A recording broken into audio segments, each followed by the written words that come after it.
La Côte d'Ivoire élimine le Sénégal, tenant du titre. Bienvenue les gars, j'espère que vous allez bien, que tout se passe bien de votre côté. Bienvenue pour ce nouveau rendez-vous durant lequel on va parler un peu de ce match qui vient de s'achever très tard au terme d'une séance de tir au but. Et on a vu en fait les Ivoiriens sortis vainqueurs de cette rencontre-là. Donc, comme d'habitude, n'hésitez pas à liker, de partager aussi et de vous abonner si c'est la première fois que vous arrivez en fait au niveau de cette chaîne. Le tenant du titre, les Sénégalais sortent en huitième de finale de la Coupe d'Afrique. On va dire bravo à la Côte d'Ivoire, bravo aux Ivoiriens en fait, parce que là, clairement, on a vu en fait ce qu'on attendait du pays organisateur. On a vu ce genre de match, ce genre de prestations qu'on attendait. Je n'ai pas besoin d'être Ivoirien en fait pour attendre ce genre de prestations. C'est vrai que hormis ça, chacun a un parti pris, Sénégal ou bien Côte d'Ivoire. Ça, c'est clair. Mais maintenant, en tant que spectateur de foot, on a toujours envie en fait de voir un très bon match. C'est ce qu'on a vu. Plus grâce à la Côte d'Ivoire qui a beaucoup pressé en fait. Le match, il a été en fait, je vais dire, d'un certain point, le Sénégal n'a pas été trop, n'ont pas joué comme d'habitude en fait. Et ça, à cause en fait que le match était un tout petit peu d'un niveau inférieur. Mais grâce au pressing, le style du jeu en fait des Ivoiriens qui ont accédé durant toute la rencontre, ça nous a mis le match en fait au top quoi. Par moment aussi, on a vu le match aller chavirer d'un côté comme de l'autre à n'importe quel moment. Mais de toutes les façons, je disais tantôt, félicitations à la Côte d'Ivoire. Félicitations à la Côte d'Ivoire. Parce que les trois matchs que la Côte d'Ivoire a joué en phase de poule, déjà précisons qu'ils n'ont gagné qu'un seul match, c'était le premier match, le match d'ouverture. Et même lors de ce match-là, certes, ils avaient dominé, mais on voyait déjà en fait des failles. Et ce qui saute aux yeux également, c'est que le coach, il a fait des choix forts, hyper forts, et il a fait confiance aux cadres, aux anciens de l'équipe. Personne en voyant le classement en question, j'avais un peu de doute quoi. Le gars a mis le doyen Série au milieu du terrain. Il a mis Kessie au banc. Choix fort d'effort en fait, de mettre Kessie au banc. Kessie, on va dire, c'était le capitaine lorsque Serge Aurier est au banc. Déjà que Serge Aurier, il a commencé en fait, il a commencé la compétition étant au banc. C'était pas évident. Du coup, on va dire le capitaine était Kessie. Le gars met le vice-capitaine au banc de touche. Il a remis Série titulaire. Série a fait un match XXL. Le gars a même joué tout le match d'abord. Pour quelqu'un qui n'a joué 0 minutes depuis le début, le gars a joué tout son match propre. Il a montré au petit Sénégalais là au milieu du terrain nord. Donc, je disais tantôt, très bon choix du coach des MS Faye en fait. Très bon choix. Il fallait oser cela. C'est ce que le bon de coach, le coach blanc et tout qui est parti là. Je ne sais pas, peut-être. Les Blancs, eux, ils sont souvent genre aussi, ils sont peut-être objectifs, qu'ils voient peut-être des doyens qui sont en train de prendre de l'âge. Ils ne veulent pas les mettre titulaires avec les Gradel, par exemple. Il n'a pas osé. Maintenant, on a mis quelqu'un qui est là, par exemple, MS Faye, l'adjoint, qui connaît les gars, en fait, qui connaît les tauliers. Et il a fait confiance à ces tauliers-là et ça a apporté des fruits, en fait. Félicitations au coach parce qu'il a osé, il a fait des choix. Et aux doyens également qui ont répondu sur le terrain. Serge Aurier, son match était correct. Parfait. Il a joué 120 minutes. Il a tenu face à Sadio Mané qui était un peu remuant quand même sur le côté en tout cas. Et bien sûr, bon, le doyen Gradel sur le côté aussi, il a fait ce qu'il pouvait faire. Il a été un peu remuant et tout. Maintenant, c'est plus le Gradel d'avant quoi. Il n'a plus les jambes comme les autres qui sont entre jeu et il est sorti par après. Donc, très bon choix du coach. Vraiment, félicitations pour ces choix-là. Aujourd'hui, plus que tout, on a vu un bloc. On a vu un bloc, on a vu une très bonne équipe. Propulsée par qui? Comme d'habitude, moi, j'ai déjà dit, lorsque je présentais les différentes équipes, les favoris en fait et les outsiders, le joueur clé de cette équipe, c'est Ko Fofana. Offensivement, c'est un leader. Le gars se projette mal mauvais. Et les Sénégalais ont passé leur temps à arriver sur lui pour l'empêcher d'armer les frappes. Dès que le gars essaie de se projeter vers l'avant, on a déjà les Sénégalais qui sont tombés sur lui pour l'empêcher de tirer, bloquer ou bien faire ci ou ça. Malgré cela, le gars a quand même franchi, il a cassé des lignes. Il a eu à donner certains bons ballons. Donc, pour lui, très bon match. C'est normal qu'il sorte parce que le gars, lui, donne toujours tout, en fait. Il donne toujours tout. Mais, je le disais tantôt, très bon collectif, franchement. Très bon collectif aujourd'hui. Personnellement, lors des anciens matchs des Ivoiriens, la Côte d'Ivoire, c'est ce que je trouvais qui manquait. Et pour ceux qui sont avec moi peut-être au quotidien, je le disais déjà, faites grandement attention à cette équipe de Côte d'Ivoire qui a été ressuscitée. Ils ont touché le fond, ils sortent de l'enfer, ils ont été rejetés, entre autres, en fait, par leur peuple à travers l'humiliation contre la Guinée équatoriale, la presque élimination qu'ils ont eue. Donc, ce sont des gars qui sont touchés au vif. Je le disais, en fait, à mes gars, lorsqu'on échangeait, que au Sénégal, de faire grandement attention. Et voilà, ça a payé cash. Ça a payé cash. Parce que eux, non, les Ivoiriens sont venus, ils n'avaient plus rien à perdre. Hein. Au contraire, même, c'est leur orgueil qui a été touché. Ils ont touché le fond. Donc, devant les familles, les amis et consorts, les gars venaient jouer le hop high jusqu'à quoi. Malheureusement, le Sénégal, je ne sais pas si je vais dire qu'ils n'ont pas été au niveau, mais moi, c'est mon ressenti. Je ne sais pas déjà ce que toi tu penses par rapport à la prestation des Sénégalais. N'hésite pas à me donner ton point de vue en commentaire. Tes tops, tes flops également, côté sénégalais, y compris côté ivoirien aussi, tes tops et tes flops. Et pourquoi pas aussi celui qui est sorti homme du match en ce qui te concerne.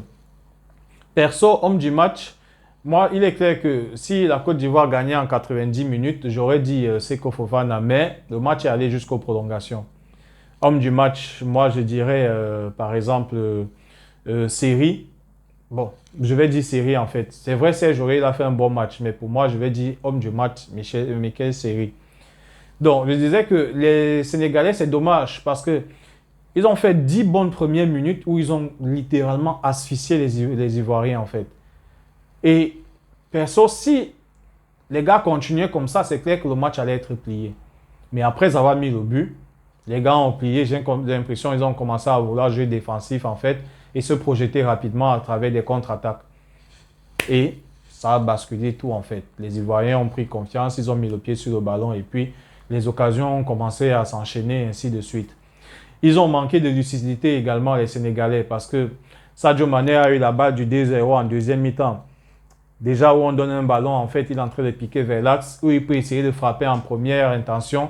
Il fait un contrôle, mauvais contrôle selon moi en tout cas, mais il arrive à décaler le coéquipier, qui lui remet la balle par après, mais il a en reculant et puis il n'arrive pas à bien replacer la balle. Et puis voilà quoi, il n'arrive même pas à cadrer du tout. Donc, hormis cela, on a aussi l'occasion aussi en fin de match également, où le gardien ivoirien fait une très bonne sortie. Félicitations aussi au gardien ivoirien qui a fait un très bon match. Il a été présent quand il fallait. Il a franchement été présent quand il fallait.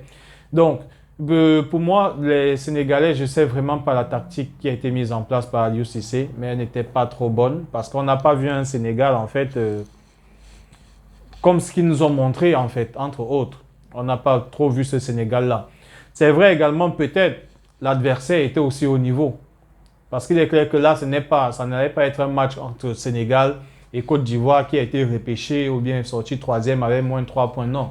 Ça allait être deux grandes équipes africaines qui s'affrontent en fait d'égal à égal. Et on a vu cela sur le papier. Et il y a une équipe qui a été plus dominante que l'autre. Les Ivoiriens ont poussé. Les buts ont manqué. Ils arrivent à égaliser sur une faute du gardien sénégalais, sur une faute d'Edouard Mendy. Bizarrement, moi je ne sais pas pour vous, les frères sénégalais, mais Edouard Mendy, après avoir gagné la Champions League avec Chelsea, il devient l'ombre de lui-même.